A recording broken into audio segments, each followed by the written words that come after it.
Obligation de quitter le territoire français. Une pétition lancée par Emmaüs Servas est toujours en ligne. Des fermetures de classes qui ne passent pas dans l'Ain. Enseignants, élus, syndicats et parents d'élèves étaient rassemblés devant l'inspection académique de l'Ain à Bourg-en-Bresse mercredi dernier. Ils sont contre la fermeture de 23 classes dans l'Ain contre 18 réouvertures pour la rentrée 2021. Les communes de Cézérieux et de Nurieux-Vologna sont notamment concernées. Des représentants ont même fait le déplacement jusqu'à Bourg. Le nombre d'élèves passerait de 20 par classe à 25 voire 30 dans certains établissements. Non, non, non, à la fermeture. Non, non, non, à la fermeture. Non, non, non, à la fermeture. Je suis Isabelle Boulmé, enseignante à l'école de Nurieux-Vologna. Alors aujourd'hui, nous manifestons contre la fermeture de notre 5e classe. Et pourquoi c'est important que cette classe reste ouverte ? On a un certain nombre d'élèves qui ont été fortement fragilisés au moment du premier confinement. Une fermeture de classe impacterait notamment ces élèves fragilisés par le confinement. Nous, ce qu'on explique, c'est qu'avec la Covid, la meilleure protection, la meilleure barrière, c'est l'espace. Et c'est ce qu'on peut faire actuellement, espacer les tables, espacer les élèves. Et ce sera moins le cas ou plus le cas avec une fermeture de classe. Bonjour, je m'appelle Anne-Julie Paricot, je suis parent d'élève à l'école de Nurieux-Vologna. Ma fille est scolarisée en grande section actuellement. Je suis là en tant que représentante élue au conseil d'école. Nous, en tant que parents d'élèves, on est très inquiets de la fermeture de la 5e classe parce que ça implique l'année prochaine un regroupement de l'ensemble des classes de maternelle de 3 à 5 ans, la petite, la moyenne et la grande section, sachant que maintenant que j'ai découvert ce que c'était ces niveaux-là, on voit bien que ce n'est pas du tout les mêmes apprentissages, que l'attention demandée par les petits est énorme.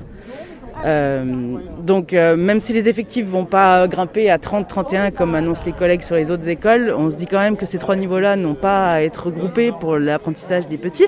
Et puis dans les conditions sanitaires actuelles, on se demande bien comment ça va être gérable pour une institutrice, une ATSEM, de gérer tous ces enfants dans les blocs sanitaires, dans tous les gestes barrières qui ne vont pas disparaître, ça pour sûr, à la rentrée 2021. On est quand même une commune qui est en pleine expansion.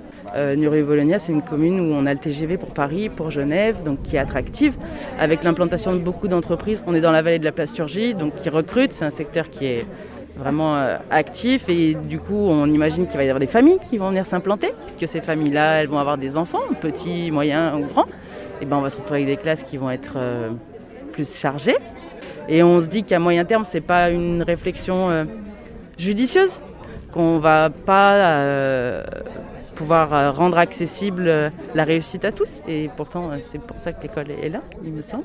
Tracy Bange, déléguée des parents d'élèves, secrétaire du sous des écoles à l'école de Cézérieux et conseillère municipale à Cézérieux.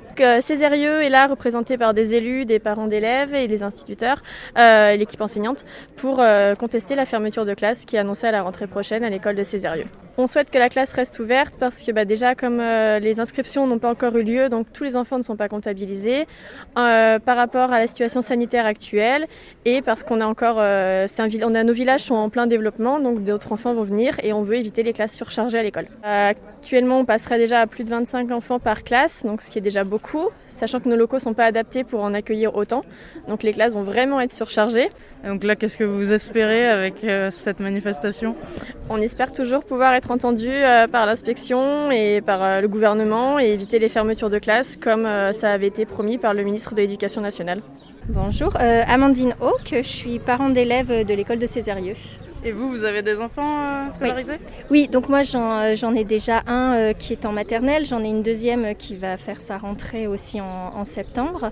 Et évidemment, ce que j'apprécie dans ces petites écoles de village, c'est la taille humaine qu'on y retrouve.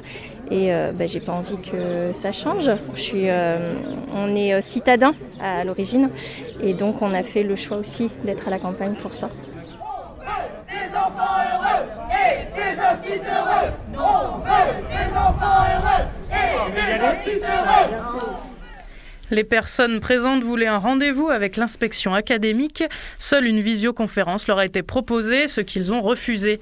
Une autre commission devrait avoir lieu en juin et l'annulation de la fermeture de certaines classes pourrait être envisagée.